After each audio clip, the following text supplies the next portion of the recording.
Assalamualaikum warahmatullahi wabarakatuh, teman-teman semua. Jadi di video kali ini saya akan menjelaskan bagaimana cara kita membuat rangkaian encoder di aplikasi Logisim. Oke, jadi langsung saja kita buka aplikasi Logisimnya. Oke, nah ini dia aplikasinya. Jadi teman-teman, rangkaian encoder yang akan kita buat itu adalah rangkaian encoder 4 ke 2. Jadi dia nanti tugasnya mengkonversi informasi sebanyak 4 bit ke bentuk 2 bit. Ya, namanya encoder. Jadi dia memperkecil informasi menjadi bentuk yang lebih kecil tetap dengan informasi yang sama begitu. Nah, untuk membuat rangkaian encoder kita membutuhkan dua buah ini, apa namanya nih, OR gate. Dua buah OR gate.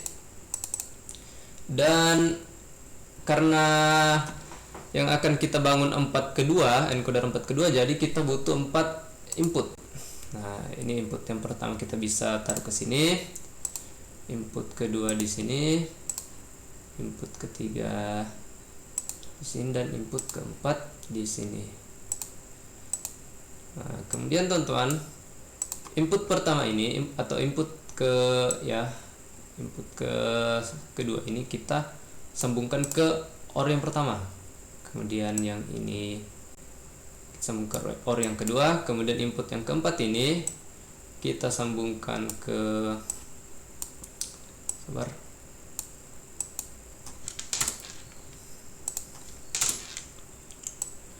kita sambung ke sini, terus kita sambungkan juga ke OR yang pertama.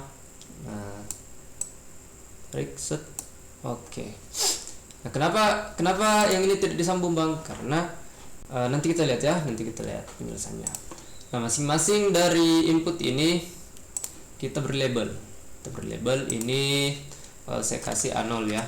A0. Ini A1. Ini A2 dan ini A3.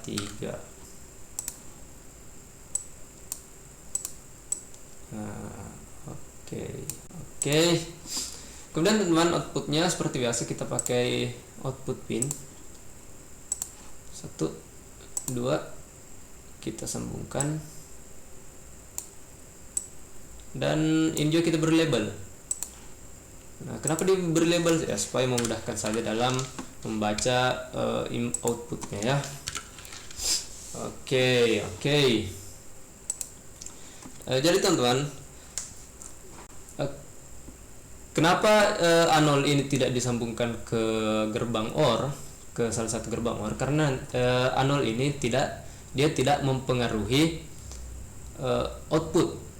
Ya, jadi misalkan nanti di simulasinya jika A0-nya aktif maupun dia tidak aktif, dia hasilnya tetap B0-nya 0 dan B1-nya 0. Ya. Kemudian di rangkaian encoder ini ada yang namanya skala prioritas. Jadi yang akan diproses itu hanya input dengan prioritas tertinggi. Input dengan prioritas terendah itu dimulai dari A0 dan yang tertinggi itu adalah A3. Jadi teman-teman, ketika input A3-nya aktif ya, maka kan outputnya B1 dan B0-nya 1 dan B1-nya 0.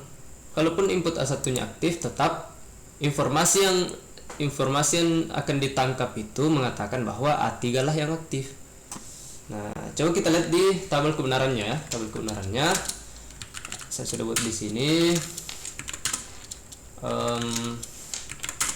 Nah, ini dia. Ketika inputnya 0001 ya, dimulai dari sini ya.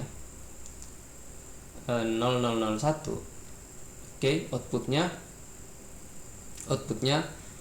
kedua outputnya itu 0.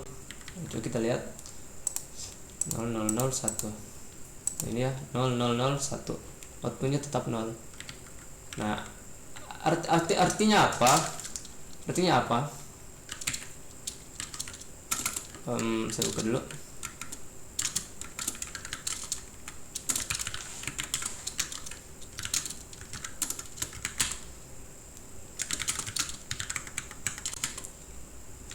Nah, artinya apa teman-teman? 000 satu ini, informasi 001 ini sama saja dengan 00 begitu. Nah, itulah yang dimaksud tadi dengan encoder. Dia mengonversi, memperkecil informasi, memperkecil bit tetapi dengan informasi yang sama. Oke. Nah, sekarang kalau inputnya itu 0010. Oke. 0010. Nah, maka ini aktif pun tetap hasilnya B0 nya 1 dan B1 nya 0. Nah, B0 nya 1 mana? B0 nya 1 dan B1 nya 0. Dari informasi B01 ini dan B10 nanti diketahui oleh prosesor kita ya, misalkan dia tetap mengetahui bahwa A1 yang aktif begitu. Nah, bagaimana cara membuktikannya dan nanti di video kita tentang decoder. Nah, nanti di video tentang decoder kita akan mengembalikan 2 bit ini ke bentuk 4 bit. Oke. Kemudian kalau inputnya ini 0100, hasilnya 01. Nah, itu ya 01. Kalau inputnya 0001, inputnya 000 001, dia pasti outputnya 11.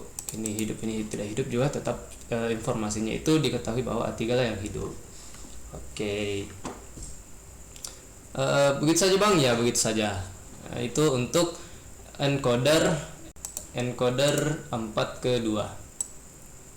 Oke, untuk memperjelas pemahaman kita tentang encoder ini, ada baiknya kita nonton juga video tentang decoder. Nah, oke, saya kira cukup. Saya kira dengan ucapan wassalamualaikum warahmatullahi wabarakatuh.